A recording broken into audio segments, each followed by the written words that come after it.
Well, who gonna hire a 65-year-old man? Oh, excuse me. You gonna sit on the desk? You gonna sit me. behind the desk? No, I'm 70 years old. You're 70 years old. I can sit behind the desk. And I'm telling you something. Matter of fact, if I run up on you, I might just knock you for your old lady. And they ain't have no problem. Because I'm going to get in your pocket.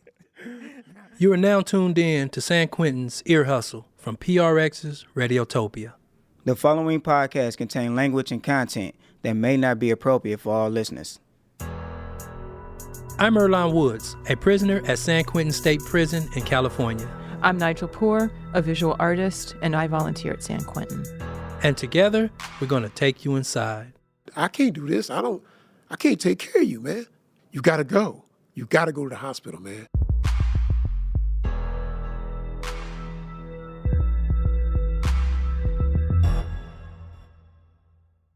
I came to prison in 1978. And when I saw old dudes in prison, I was like, man, how in the hell you in prison at 60 years old? You tripping. What you do to be in prison at 60 years old? Lonnie Morris is 66 years old. In 1977, he shot and killed a police officer during a jewelry store robbery. His sentence was 7 years to life. I didn't think I was going to serve 7 years, but I sure didn't think I was going to serve 40. Because of the nature of my crime, I thought maybe I got out in 15, 20 years, something like that. Lonnie's been in prison for 40 years, and 35 of those years have been right here in San Quentin. And it's pretty unusual for a guy to be here for so long. Very unusual. I mean, most guys have spent a lot of time in other prisons before they get to San Quentin. Usually they come here from a higher security prison. Guys spend years trying to get to San Quentin because of the program. And by programming, we mean educational opportunities and all the groups that are here. They have a lot of self-help groups. And like Shakespeare. Right, you have No More Tears, which is a violence prevention group. Criminal Gangs Anonymous, which help criminals and gang members. Yoga. You do have yoga, and I do have to get into yoga. And there's also, there's like gardening here. Oh, there's that new cooking class. They have, Quentin cooks. They have, coding. Yeah, they're actually learning how to code. It's amazing. So there are so many opportunities here, and it makes sense that guys want to be here. Yeah, because I wanted to transfer to San Quentin because of the film program that they had back in the day. And I did that. I got here, and now I'm into podcasting with you. I am so glad you made it here. Who are you telling? How long did it actually take you to get here? It took me roughly about 6 years to get to San Quentin. Man, you were tenacious. I would tell you how I got here, but I'm going to let that go. Okay, so all we have to say is, thank God you got here. I got here. So when the guys get here, they tend to be on the mature side? What that mean, like ripe? Well, it actually means to me that the population at San Quentin is getting towards middle age and up. I mean, you guys aren't young. I mean, what you mean not young? Look, they have 18-year-olds here. You know, it's a small segment of the population, should I say. But most of the guys are in their 30s, 40s, 50s, 60s, 70s. And the old guys here face the same health problem that older people face everywhere. Yeah, that makes sense. You know, the body doesn't respond as well as it used to respond. I used to run up the steps now. I walk up and I'm breathing a little harder. So all that stuff, comes to the fore, but I try to take care of myself. Same as on the outside. Guys here try to take care of themselves, to put off the inevitable for as long as possible. The inevitable? You know, the thing no one wants to talk about. Okay, I got you. Dying. I got you. But here's what's different about aging in prison. For Lonnie and a lot of other guys, it's not just sickness and death that they're afraid of. So for me, my big thought process is that I'm not dying in prison. So I'm not going to think about it. I'm not going to entertain the thought of dying in prison. They put me outside the gate on the sidewalk and I kill over dead. I'd rather that happen than for me to die in prison. That's one of the things that myself and a lot of guys dread, the possibility of that. The truth is, with an aging population, guys do get sick and they do die in prison. And that's what we're talking about in this episode. How does San Quentin, a community of prisoners, staff, and volunteers, deal with getting old and all that comes with it? Hey, Earlonne, your sentence is 31 years to life. And do you ever think about getting old and maybe even dying in prison? I never really think about that. Like when you look in the mirror and you see those extra gray hairs popping up, Yeah, I've seen more of those lately on you. Yeah, you realize, damn, it's happening. It's happening right in front of me. But I still got a full head of hair, so I'm good with that. And you do have that, the Earlonne beard. My brother don't have that. I know, he always wears a hat too. I do have that. But the one thing I don't worry about is getting killed in San Quentin. That wasn't always the case here. Death in San Quentin was not always a natural occurrence. So in your 40 years, how many people do you think you've witnessed die in prison? Hundreds that I knew. And so it's been a lot of people. Gunshots, strokes, heart attacks, multiple people dying from stabbings, pneumonia, valley fever, HIV, hepatitis C, suicides, gang of suicides. Other guys been thrown off tiers. Other guys have jumped off tiers to their death, escaping being stabbed. No people been strangled to death. People burnt up in their cells. Some purposely set on fire. Others that their cell caught on fire, and they were burned to death by that. And one of my friends, I literally heard him being stabbed to death. And he was screaming, and we were all locked in our cell. The guy that killed him locked up in the cell with him at count time and stabbed him 37 times. And you could hear him screaming. Yeah, that was really horrible. E, when was the last time somebody was killed at San Quentin? I can't even remember if there's been a murder since 2011 when I started volunteering here. I think the last murder here probably was in the reception area. Recently? I don't know. I mean, the point is it's not that common, right? No, If either of us know. it's not that common here, but there's nothing like the level of violence that Lonnie experienced a few decades ago. Back then, getting old in prison meant you had survived. When I first came to prison, respect was everything. You didn't disrespect people because back then you could lose your life. Prison was a very serious place, very dangerous place, and stabbings were regular. They were normal procedures. So it wasn't let's fist fight, let's talk about it. You was going to get stabbed. And good possibility you was going to die because people were stabbing you to kill you. So most of the older guys that were in prison that had survived and were still, quote unquote, walking the main line or what we call OGs were pretty serious guys. I used to think OGs meant old guys. Original gangsters. You better not call them old guys, Nigel. The OG in the building. Yeah, total all shit. They know who I am. The one don't like all the loud music and all that loud romping and all that stuff they doing. You know what I'm saying? They're in your mind. Andre Eric Watson has been in prison for 20 years, and he's serving a 65-year-to-life sentence for second-degree murder. First of all, I wanted to be known. I refuse to die in prison. I don't care how old I get. I'm going to make it to the streets. But at the time... Andre is 72 years old. He was recently diagnosed with stage 3 throat cancer. We thought you was going to die, OG. You're losing all that weight. And my weight guy said, no, I ain't going nowhere because I refuse to die in prison. Make a long story short, I went through the treatment and I survived it. He survived, and there are two things that keeps him going in his old age. He loves to talk shit. It's not that I'm downgrading them all the time, but if they open the door, I'm going to step in and talk some shit. Simple as that. And there's another thing that keeps him going. The idea of getting out before he dies and finding him a female. Give me a personal ad now. If you were going to make a personal ad, what would it say? What would it say? It would say that, listen, I'm a really great guy. Simply, I'm elderly, really great, and in good shape. You know what I'm saying? Looking for middle age, yeah, good shape. So, in other words, you want to go to the boom boom room? Soon as possible. Soon as possible. Come on, man, 20 years? I mean, it's just like riding a bicycle. It may be, I haven't had a bicycle in a long time, but I sure know how to get on a ride again. I mean, you know what I'm saying? I'm not going to fall off. I mean, that's one thing to keep guys like us living, to live through this, is we're looking to get out there to get in the saddle one more time. Simple as that. Well, I have to say, I really hope that he gets back in that saddle before he's too old. Me too, and me too. Simple as that? Simple as that. I'm with him on that. But you know, Andre is lucky to have survived throat cancer, and he's lucky he didn't grow old in here in the 1980s when this was a very different institution. So you didn't see older guys as being frail or not being able to take care of themselves because they weren't as physically strong as the younger guys? Well, it's interesting because back then it wasn't like that.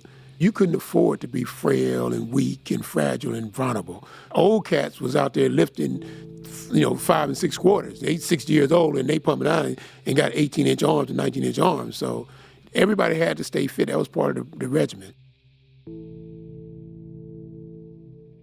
They don't have weights at San Quentin anymore. No, they don't have them nowhere in the Department of Corrections, not unless you like in fire camp or something.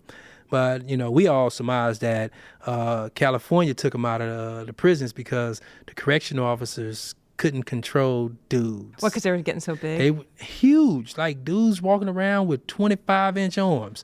And you like, hey, get against the wall. You're like, what? Intimidating. But hey, I have to say, I see some correctional officers with some pretty big arms on them. But nowadays, you don't need 18s on the hang anymore. Things are a lot safer on level 2s. That's a good distinction. We were talking about level 2 prisons. Might be different on level 4. Okay, let's get back to that idea of aging in prison. And I want to bring in somebody who makes the process a lot easier. My name is Richard Lathan. Richard Lathan's a former gang member who's serving a 15-year-to-life sentence for murder. And the job I do is taking care of people. Richard is called a gold coat, which is guys that are employed by custody to assist the medical department. They go get guys who are, I don't want to say incapacitated, I just want to say they have some type of disability. Inmate Disability Assistance Program. Yeah, that's it's right. It's an IDAP worker, that's what we call them. We call them gold coats because the shirts, we wear blue shirts, they wear gold shirts, which identify them as someone different than us. Right, and they can go to different parts of the prison that we can't go to. Right. My position is that I do everything that an inmate need assistance on.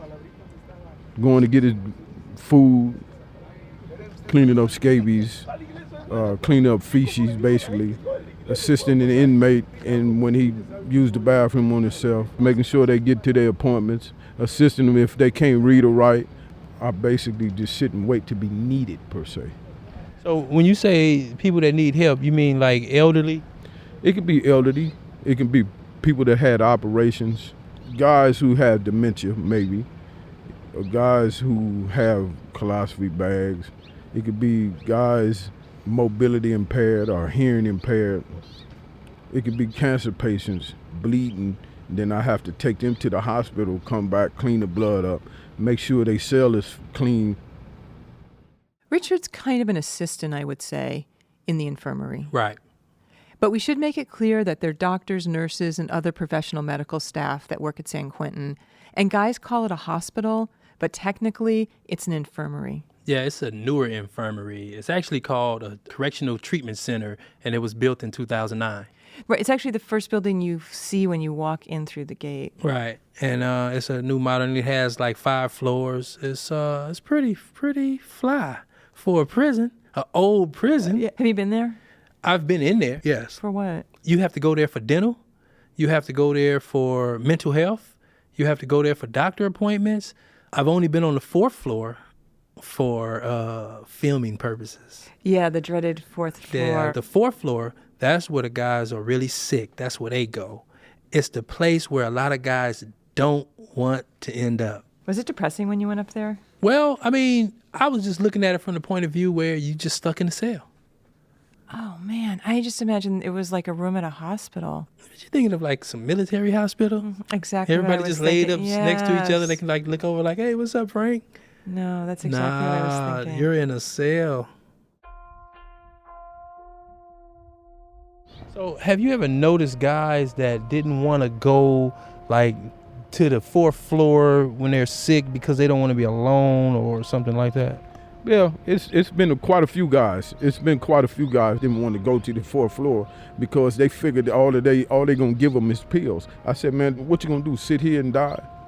I think most people are scared of being alone. They know once they get up there, there's no more coming down to the yard. There's no more general population. So they're basically isolating themselves, and I think that's what happens. That's exactly right. That's what they scared of. There's no more affection, no more individuals looking out for them. About 5 or 6 years ago, they put a guy in my cell named T. That was what we called him. But I knew him around the prison before he became my cellie. He was a very healthy guy, worked out every day. Before they took the weights, he'd lift weights. After they took the weights, he'd do pull-ups and push-ups and run the track. And so he was kind of like a health nut in terms of working out. Over like a 6-month period of time, I watched him deteriorate from this virile man into this person that could not get out of bed on his own accord. And I had to help him get out of bed. I had to bring his food to him sometime. They wanted to put him in the hospital, and he refused to go. And so myself and a group of guys that were his friends, we elected to try to take care of him as best we could. And he didn't initially tell me that he had cancer. He was like, oh man, I got something going on. And then, after some time talking about it, and I guess he felt comfortable. He said, man, I got this cancer. He started sleeping a lot. And I think that had to do something with the chemo. No appetite, that kind of stuff there. And so I would fix him food. I'd fix little spreads in the cell so he could eat it. He didn't have to go worry about going to chow. And, I'd share my packages with him. Some days he could walk, some days he couldn't walk, to then becoming wheelchair bound. And his thing was, oh man, I don't care what them doctors saying, I ain't going over there. Everybody go up in the hospital, die, I'm not going out like that, and I'm cool, and I'll be all right. And I remember waking up one morning, and I was on the top bunk, and I got ready to get out of bed, and he was laying on the floor. And I was like, T, and he was like, I'm all right. Excuse me, I'm sorry. I don't know if I can finish this. I didn't think this was going. I wasn't planning on this. Oh, damn, man. He was laying there, man. And I was like, you all right, man? And he was like, I'm all right. And I got down off the bed, and I went to pick him up, and he had just defecated on the floor on himself. And so I had to pick him up out of the defecation and get him in the wheelchair and then get him outside the cell. And he kept saying, I'm all right. And I was like, bruh, you're not all right, man. You're not. I can't do this no more. You got to go to the hospital, man. And he was like, man, I'm all right. I ain't going to the hospital. I'm going to be okay. I can do it. I said, T, you cannot, bruh. Look at the cell. You done defecated all over the floor and in his bed. I looked in his bed and it was full of defecation. And I was like, bruh, I can't do this. I can't take care of you, man. You look at this, man. I don't know what to tell you, but you got to go. You got to go to the hospital, man.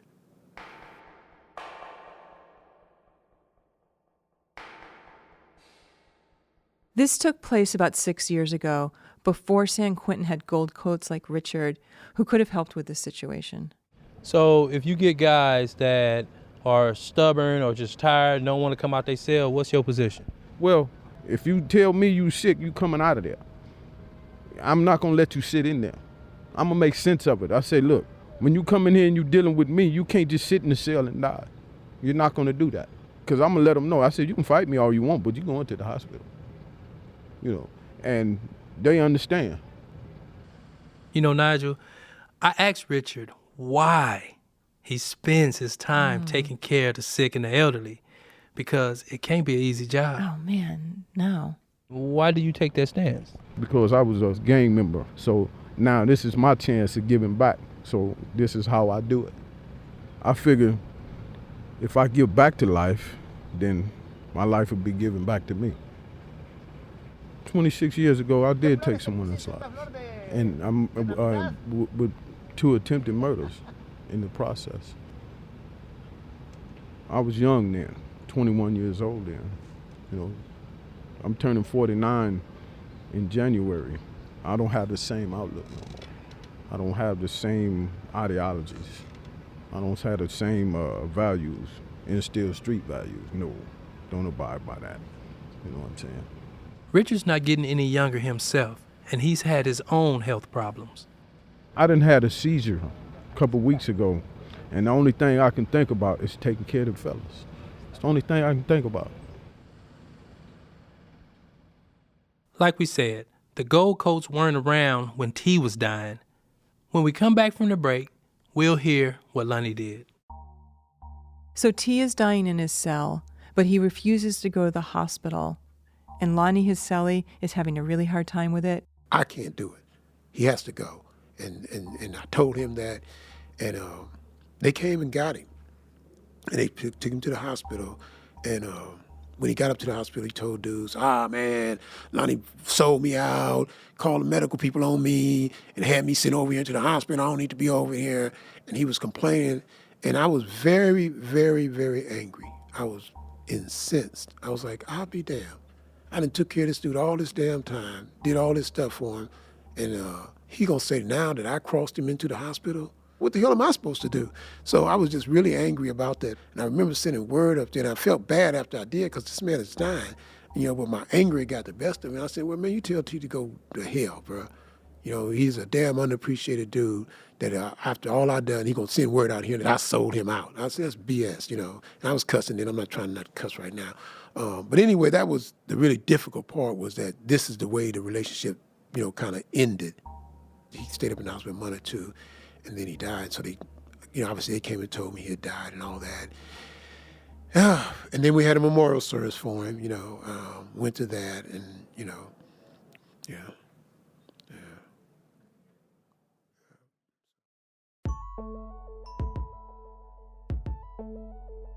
Thanks to Lonnie Morris for sharing his story. Yeah, that was a hard one. Thanks also to Richard for coming on to the podcast and explaining what a gold coat does. Keep up the good work, Richard, but also take care of yourself. Our sound designer is Antwan Williams. Pat Mesiti-Miller is our outside production advisor.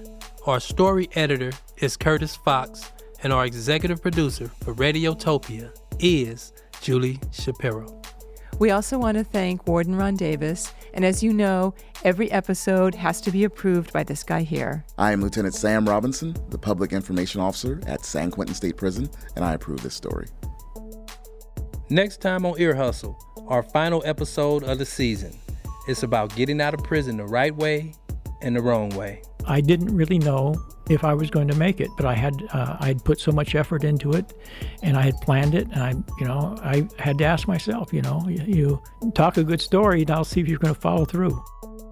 Ear Hustle is a proud member of Radiotopia from PRX, a collection of the best podcasts around.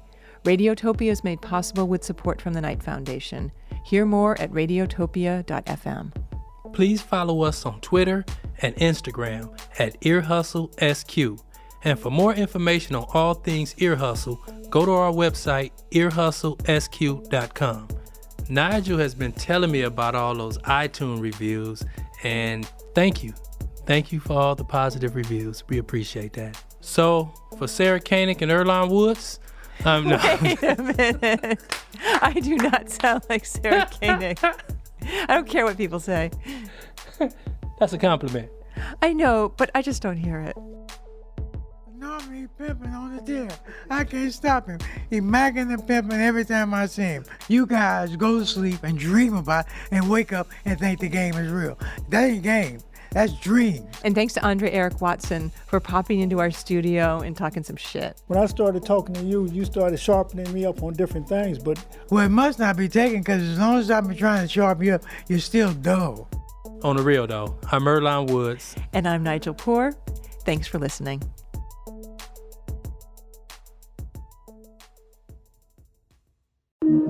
Radiotopia from PRX.